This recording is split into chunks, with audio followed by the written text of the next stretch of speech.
ধরো ধরো ধরো ধরো ধরো ধরো ধরো ধরো ধরো ধরো ধরো এই ধরো ধরো স্বতন্ত্র প্রার্থী হাবিবরে মেরে ফেলাচ্ছে, স্বতন্ত্র প্রার্থী হাবিবরে মেরে ফেলাচ্ছে। উনি কে? উনি কে? উনি কে? স্বতন্ত্র প্রার্থী আঘাত করেছে। উনি কে?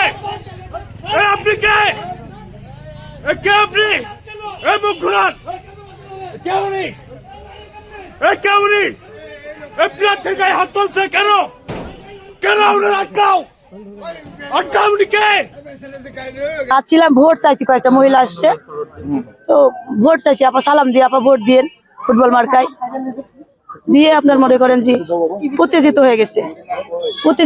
আমি বলছি রাগ করছেন কেন? ভোট মানুষ চাইতে পারে না? বিগত দিনে যত অন্যায় হয়েছে এলাকার পাবা মোহনপুরে, আমি ন্যায্য কথা বলেছি। আর এতটুকু অধিকার আপনারা যদি না দেন তাহলে আমি কোথায় আসছি? আপনার কাছেই তো আসছি।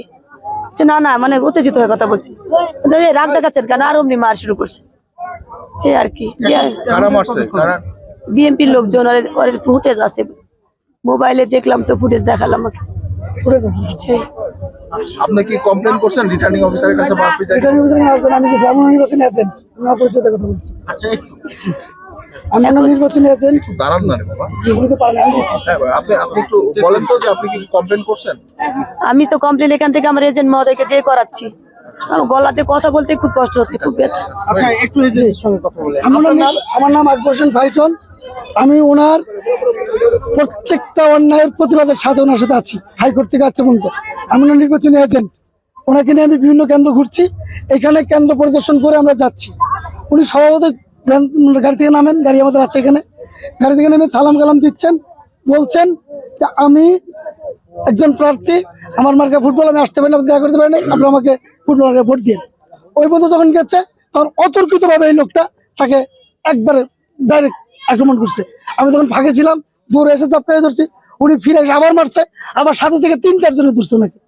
তারপরে ওনাকে ধাক্কায় নিয়ে গেছে ওনার লোকজনই। এখনো তারা ক্যাম্পে বসে আছে, তারা সহযোগী।